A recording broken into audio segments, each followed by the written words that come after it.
అది గోధుమ పిండితోనే తయారు చేశారు, ఇది గోధుమ పిండితోనే మూలం తయారు ఒకటే చేశారు. రూపం వేరే అంటారు. మూలం ఒకటే, రూపాలు రెండు ఉన్నాయి. కానీ వాడికి పూరి అంటే ఇష్టం, తప్పేముంది దాంట్లో?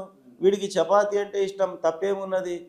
ఉదాహరణకు బంగారం ఉన్నది, బంగారంతో గాజులు చేసుకుంటారు, బంగారంతో కమ్మలు చేసుకుంటారు, బంగారంతో మంగళసూత్రం చేసుకుంటారు, బంగారంతో ఉంగరం చేయించుకుంటారు. కొందరికి బ్రాస్లెట్ అంటే ఇష్టం, కొందరికి నెక్లెస్ అంటే ఇష్టం, కొందరికి ఇంకోటి ఇష్టము. అంటే ఎవరు ఏది ఇష్టమో దాన్ని ధరిస్తున్నారు. కానీ ఆ ఆభరణం ఏదైనా దేని నుంచి వచ్చింది? బంగారం నుంచే వచ్చింది. అంతే. బంగారము మూల పదార్థము, దాని ద్వారా వివిధ రూపాలు వచ్చినాయి. రూపాలు వివిధమైనప్పటికీ బ్రాస్లెట్ ఒక లోహంతో, ఇది ఇంకో లోహంతో కాదు కదా. ఇది బంగారమే, ఇది బంగారమే, ఇది బంగారమే, అన్ని బంగారంతోనే తయారైనాయి. మూలం ఒకటే ఉన్నది, రూపాలు వేరే వచ్చాయి. రైట్. ఇప్పుడు అద్వైత సిద్ధాంతం ప్రకారం మీరు నమ్ముతారా, ద్వైతం ప్రకారం నమ్ముతారా, లేకపోతే విశిష్ట అద్వైతం ప్రకారం నమ్ముతారా మీరు? అంటే ఎవరి నమ్మకం వారిది. మేమంతా కూడా జగద్గురు ఆదిశంకరాచార్యుల యొక్క అనుయాయులం కాబట్టి, అద్వైత సిద్ధాంతాన్ని వారు ప్రతిపాదించినారు కాబట్టి, వారి యొక్క అనుయాయులుగా, వారి శిష్యులుగా, ఆ పీఠానికి చెందినటువంటి పరంపరకు చెందినటువంటి భక్తులుగా మేమందరము కూడా అద్వైత సిద్ధాంతాన్ని పాటిస్తాం. కానీ మిగతా సిద్ధాంతాలు ఏవైతే ఉన్నాయో, విశిష్టాద్వైతము కానీ ద్వైతము కానీ, ఆ సిద్ధాంతాలను కూడా గౌరవిస్తాము. ఎక్కడ కూడా లేశమంతైనా కూడా దానిపైన మాకు ఎలాంటి ద్వేష భావన. మీరు నమ్మిన సిద్ధాంతాన్ని పాటిస్తారు, ఇతర సిద్ధాంతాలను మన ధర్మం చెప్పేది అదే కదండి. నీవు దేన్ని విశ్వసిస్తావో దాన్ని గౌరవించు, ఇతరులను వారి పైన ఎలాంటి భేదభావన లేకుండా చూడు. మన ధర్మాన్ని ఆచరించాలి, పరధర్మాన్ని ఆదరించాలి, పరధర్మాన్ని తూలనాడాలి అని చెప్పి మన ధర్మం ఎప్పుడు చెప్పలేదు. రైట్. ఇప్పుడు జగద్గురు అంటే ఓకే, సద్గురు అంటే ఈ విశేషణాలు ఇవన్నీ కూడా. జగద్గురు అనేటటువంటిది ఎవరికి పడితే వాళ్ళకు ఉపయోగించేటటువంటి పదం అనేటటువంటిది కాదు, అది ఉన్నతమైనటువంటి స్థానము. ఇప్పుడు సద్గురు అని కూడా ఉన్నారు కదా. అవునండి. సద్గురు, సత్ అంటే మంచి అని అర్థం సంస్కృతంలో. అంటే సన్మార్గాన్ని చూపించేటటువంటి గురువు అని చెప్పి యాక్సెప్ట్ చేస్తారా? అంటే సన్మార్గాన్ని చూపిస్తాడా సద్గురు? అట్లా చూపిస్తేనే కదండి సద్గురు అనేది. అంటే యాక్సెప్ట్ చేస్తారా మీరు? ఇప్పుడు చూపిస్తుండా సద్గురు? ఇప్పుడున్న సద్గురు గురువులు అనేటటువంటి వాళ్ళు ఉన్నదే సన్మార్గాన్ని చూపించడానికి. అంటే నాకు అంటే నేను యాక్చువల్గా ఆయన ఇంటర్వ్యూ చేసి ఉంటే అడుగుతున్నాయి, బట్ మీరున్నారు కాబట్టి అడుగుతున్నా మిమ్మల్ని. అంటే ఒక రకమైన డ్యాన్స్ చేస్తూ ఉంటాడు, ఒక రకంగా ప్రవర్తిస్తూ ఉంటాడు, అది సత్మార్గమేనా?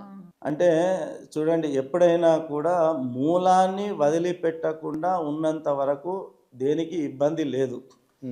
అట్లా చెప్పాల్సి వస్తే ఇక ఏమంటారు, మన కన్నును మనం పొడుచుకున్నట్టు అన్నట్టు సమాజంలో హిందూ ధర్మం పేరిట ఉన్నటువంటి కొన్ని సంస్థలు కానీ, కొన్ని వ్యవస్థలు కానీ వారు పక్కదారి పట్టేటటువంటి అవకాశం కూడా ఉన్నది. మీరు సద్గురు విషయం అడుగుతున్నారు కాబట్టి, వారు ధర్మం గురించే చెప్తున్నారు, దేవుణ్ణి పూజించమంటున్నారు, వారేం వేరే పక్క మార్గాన్ని అయితే వాళ్ళు చూపించడం లేదు కదా. అక్కడ ఏదో మీరు ఎట్లుంది అని అంటే, ఏ చెట్టు అయితే మా పొలంలో పెరిగితే సరిపోయి అన్నట్టుంది. అంటే ఎప్పటి వరకైతే సనాతన ధర్మానికి కీడు జరగదో అప్పటి వరకు ఎవరికి ఎలాంటి అభ్యంతరం ఉండాల్సిన అవసరం లేదు. మంచైనా చెడైనా, చెడు ఎక్కడున్నా మనము దానికి ఖచ్చితంగా ప్రశ్నించాల్సిందే. చెడు ఎక్కడున్నా ప్రశ్నించాల్సిందే. అంటే మీరు సనాతన ధర్మం సద్గురు యొక్క చేష్టలని, సద్గురు యొక్క తీరును మీరు సమర్థిస్తారా, వ్యతిరేకిస్తారా? ఒకటి చెప్పండి సింపుల్గా.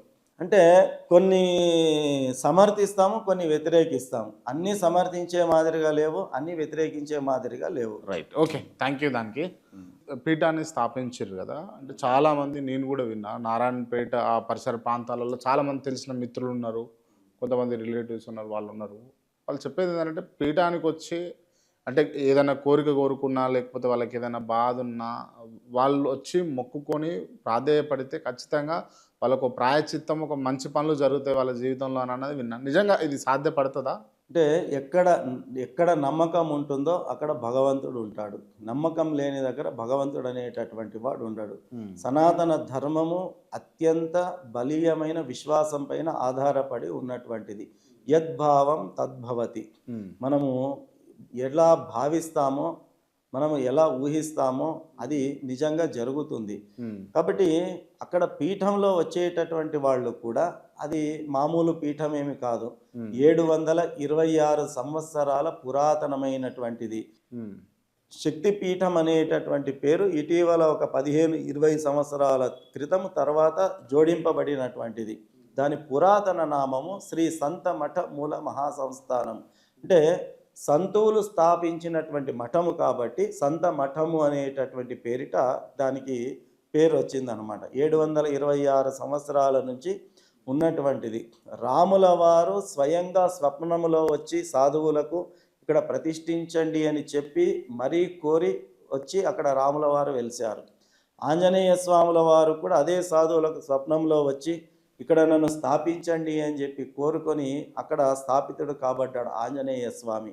అట్లాగే అమ్మవారు కూడా మందిర నిర్మాణం తవ్వకాల్లో విగ్రహం బయలుపడి ఇక్కడ స్థాపించండి అని చెప్పి ఆమె కూడా కోరుకొని వచ్చి విరాజమానురాలైంది ఆ పీఠంలో. ఆ రకంగా వందల సంవత్సరాలుగా ఎంతోమంది భక్తులు వస్తున్నారు, అక్కడ దర్శించుకుంటున్నారు. వారి సంకల్పాలన్నీ కూడా సిద్ధి అవుతున్నాయి. కాబట్టి యద్భావం తద్భవతి. మీరు కూడా సద్భావనతో వచ్చి విశ్వసించి ఇక్కడికి వస్తే నాకు మంచి జరుగుతుంది అని మీరు భావనతో వస్తే తప్పకుండా అమ్మవారి అనుగ్రహం వల్ల మీకు కూడా మంచి జరుగుతుంది.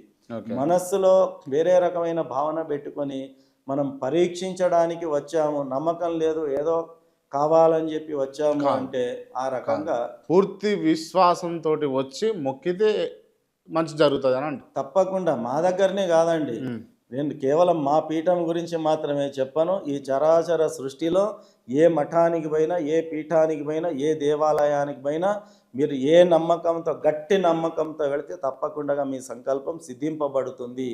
కాకపోతే మన ప్రాంతంలో వెలిసినటువంటి ఒక మహత్కరమైనటువంటి ఒక పీఠం కాబట్టి, అందరికీ అందుబాటులో ఉన్నటువంటిది కాబట్టి అందరూ కూడా వచ్చి దర్శించుకొని అమ్మవారి అనుగ్రహానికి పాత్రలు కావచ్చు.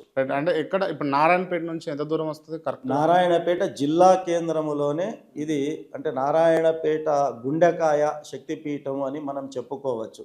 నారాయణపేట జిల్లా కేంద్రంలోనే ఇది స్థాపించబడి ఉన్నది. Centre of the town. Okay, right right.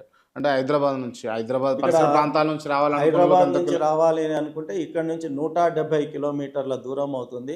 Hyderabad నుంచి మహబూబ్ నగర్ పేరు విని ఉంటారు మీరు, పాలమూరు అంటాం మేము. సో ఇక్కడ నుంచి పాలమూరు 100 కిలోమీటర్లు, పాలమూరు నుంచి 70 కిలోమీటర్లు, నారాయణపేట 3 గంటలు, సుమారు 3-3.5 గంటల ప్రయాణము. చాలా మంది భక్తులు కూడా ఇక్కడ నుంచి వస్తూ ఉంటారు.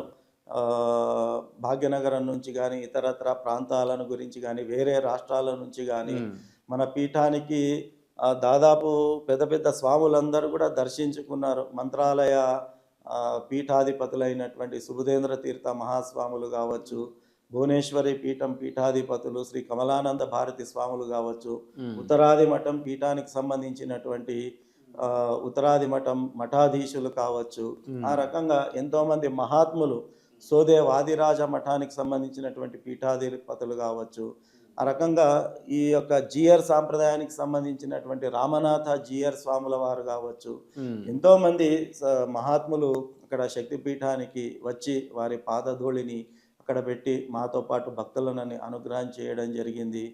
ఇక మిగతా రాజకీయాలకు సంబంధించినటువంటి వాళ్ళు కూడా వస్తుంటారు. అప్పుడు ఇంతకుముందున్న ప్రభుత్వంలో ఉన్నటువంటి మినిస్టర్స్ ఎంతోమంది కూడా అక్కడ రావడము, దర్శించుకోవడం జరిగింది. ఇప్పటికీ కూడా ఇప్పుడు మొన్ననే మున్సిపల్ ఎలక్షన్స్ వచ్చాయి. ఆ సందర్భంలో కూడా ఒక్క పార్టీ అని కాదు, అన్ని పార్టీలకు సంబంధించినటువంటి వాళ్ళు.